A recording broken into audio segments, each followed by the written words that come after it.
Hey, what's up everybody? This is Tsunami's Theories. So today I'm going to talk about children. There was this case that popped up again back late April and throughout all of May, where this child disappeared, a 6-year-old boy named Aiton Pate. He disappeared in 1979. Right, and back then there were some suspects, but it wasn't really quite clear. They just figured, although that one suspect was the one who killed the boy. But now recently they found evidence about, of how he died, and there was this one man that was arrested, and they suspect that he's the one that killed the child. But at the same time, he's right now in Bellevue on a suicide watch, and they say he's schizophrenic and he has hallucinations.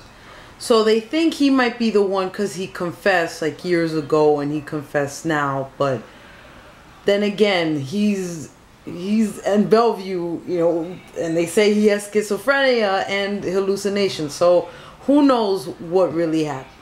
Who really did it. But right now all we know is that this little boy, he was 6 years old at the time. He could have been 40. That's the sad part, is that today, 2012, he could have been 40. Like that just makes anybody cry.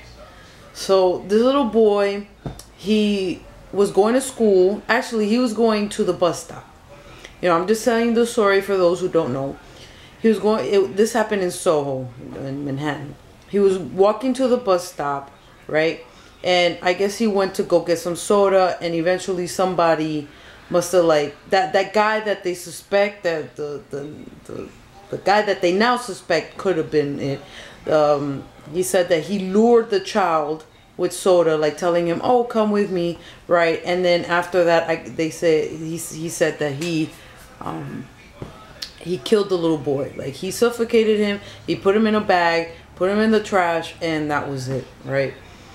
So the whole point of the Tsunami series is that why would you let your 6-year-old child, boy or girl, it doesn't matter, why would you let your 6-year-old child walk to school by themselves? Supposedly this mother had let this child walk 1.5 blocks to the bus stop. It doesn't matter how far the bus stop is. Whether the bus stop or the school is a block away or 2 blocks away or across the street, it doesn't matter. And also this child begged, the little boy begged his mother to let him walk to school by himself. And supposedly he'd been begging for days and days until finally she let him walk to the bus stop by himself. But that was like the biggest mistake of her life, the worst decision that she's ever made in her life, because after that she never saw him again. So the whole point is, like, why would you let your child walk to the bus stop or to school by themselves? I know that 1979 was a different time, but that was Manhattan. I mean, 1979, it was a different time. People left their doors open and they let their children walk to school by themselves. It doesn't matter. It doesn't matter what time it was, what time of day or what period in time we were. I don't think that you should let your 6-year-old child walk to school by themselves, whether they're 6 years old or 4 or even 5, 4 or 5, When they're young, they're young. You can easily manipulate a child. For those psychos out there, they could easily manipulate children into saying, "Oh yeah, come with me." No matter how much you teach your child, they could easily be manipulated. "Oh, I'm sorry, I can't walk with you. My mommy told me not to talk to strangers." "Oh, it's okay. I know your mommy. We're really good friends. Blah blah blah blah. She told me to walk with you," and then the child's gonna believe that. So I don't understand why a mother would let a child walk to school or to a bus stop or even to the grocery store by themselves. Like, all right, there's people out, but sometimes things happen that people don't get involved. So I'm pretty sure that there must have been somebody, there has to be somebody who saw something happen that day back in May 25th, 1979. I'm pretty sure somebody saw something. I mean, I don't think there's always a witness. No matter what happens, I think there's always a witness, but people just don't want to get involved. You know, they're afraid that if they speak out, somebody might know who they are, and then something happens to them. You know, and then they have to go under a witness protection program. But it doesn't matter. If somebody saw something, I think they should say something. You know, keep it anonymous. But my whole point is that mothers should not let their children walk to school. I mean, this mother was dumb. It doesn't matter. I don't feel that pain, you know, but it's sad to know that this happened to your child, to your 6-year-old little boy. You know, he was a cute little child too. So adorable. Like when they put pictures up of him in the news, I want to cry. I don't cry, but a part of me cries. You know, it's really sad to know that this poor little boy, supposedly how he died, that he was going to school on a beautiful, you know what's the funny part? Back in 1979, it was a Friday. It was people were getting ready for Memorial Day weekend. Just like this year. This year, May 25th, 2012, it was also a Friday, and people were getting ready for Memorial Day weekend. And it's just so sad to know that this little boy just disappeared. Nobody knows what really happened. I mean, there's the stories, but that could have been real. It could have been fake. You know, it could be this guy who's hallucinating, thinking that he did it, but he didn't. I don't know. But at the same time, it's like, mothers, you should never, ever let your children, no matter how much they beg, how much they scream, never, ever let your children walk to school by themselves or anywhere else. Like when I was a child, when I was 6 years old, my mother walked me to school and she picked me up from school, right? Because even though the school was right there, it was like half a block away. It doesn't matter. I mean, yes, there's the traffic officers, the traffic men and women out there that are, you know, guiding you to cross the street. That's great, but you never ever, it doesn't matter. You never ever let your children walk anywhere by themselves. Even if you're with them. The same thing with this other little boy. He disappeared. He was a Jewish little boy around here in Brooklyn. Also disappeared.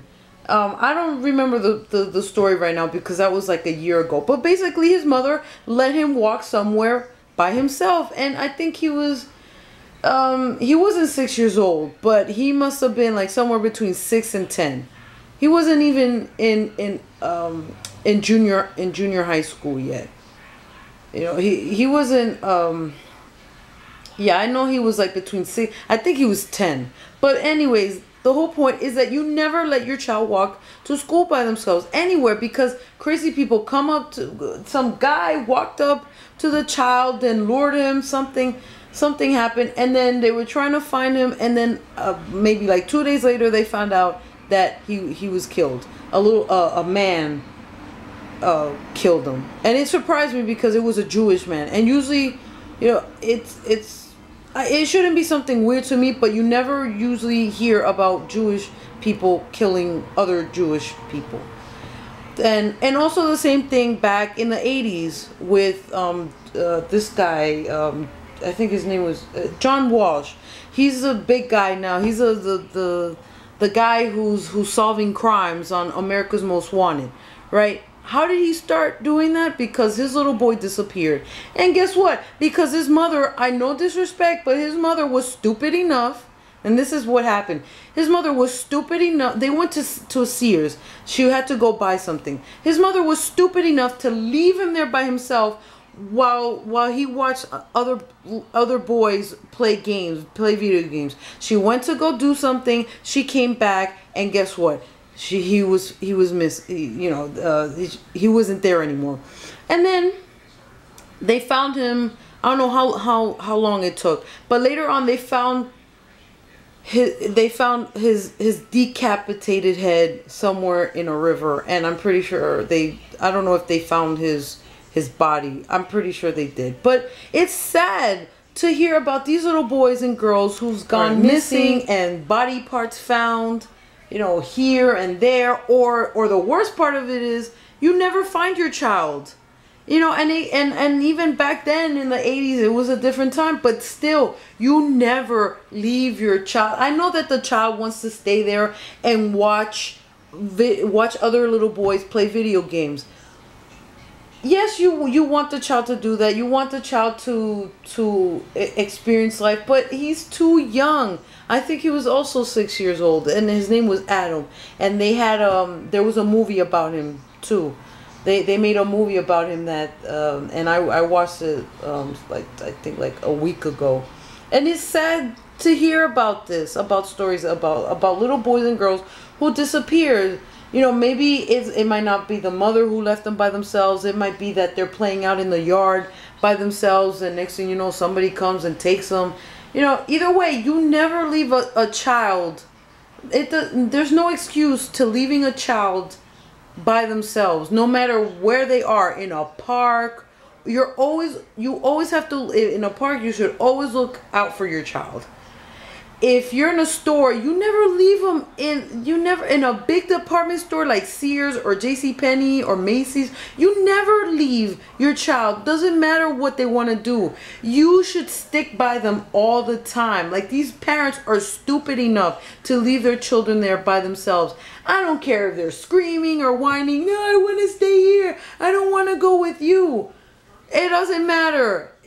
That would be the best choice that you can make, whether they're yelling or screaming. If they want to stay there, if they want to watch other kids playing games, or they want to watch something, then stay with them, next to them. Don't leave them by themselves, because no matter how many times you tell them, oh, you know, never talk to strangers. Like I said before, you can teach your child about strangers. You could teach your child about not walking away with a stranger. You know, you could teach your child about, you know, oh, I'll be right back. You know, just stay here. Don't move.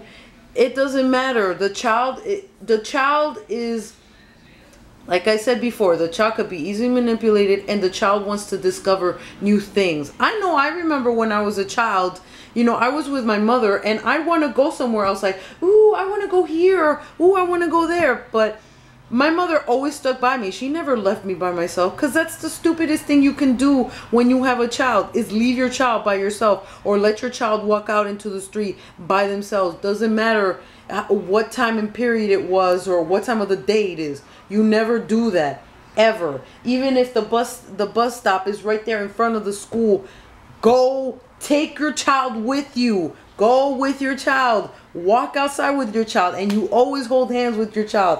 I see these mothers out there now that they're with their child, but their child is like, I'm here. Let's just say if I'm with my child, I'm here, and the child is like down the block, you know. And then they wonder, oh, my child, he disappeared. Well, you're the stupid one who left them walking by themselves. I mean, seriously, mothers nowadays, they want to give their child too much freedom. You can't give your child too much freedom, because there's a lot of crazy people out there. Things happen. The child walks by themselves, and they disappear, or you never know. They're playing with a ball, and then their ball goes out into the street, and then boof, they get hit by a car. You know, parents nowadays, they just need to, they really need to take care of their children. Oh yeah, I feed them, I take care of them. Yeah, but when you're really out there in the world, you really have to take care of these children. These mothers really have to take care of these children, because these children, they want to go out there by themselves. They want to be free. No. When they're 6 years old, they cannot be given the freedom that a 30-year-old person has. You can't do that to them. You know, there's certain things that you can give them freedom to. Like, for example, when they're eating, let them eat by themselves. Teach them how to eat, and then eventually let them eat when they're you know, like 4 or 5 years old. But don't let them go out into the street by themselves. That's just crazy. That's the stupidest thing a parent can do, is let a child go out into the street by themselves at the age of, between the age of birth from birth to like maybe 9 or 10. You can't do that, because you're gonna be making, parents are gonna be making the biggest mistake of your life. You know, give your child freedom slowly, but don't let them go out into the street by themselves, because you don't want your child. You know, back in the day, used to be missing children used to go, when they were missing, they were on a milk carton. You don't want your children to be on the news. Oh, this child is missing. If you find anything, please call 911 or whatever. You don't want to hear that. You really don't. So that's just my 2 cents on it.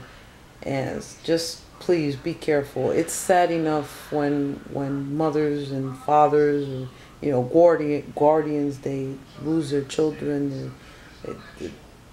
It's just sad. It really is. So please take care of your children, and don't give them too much freedom at such an early age. Please.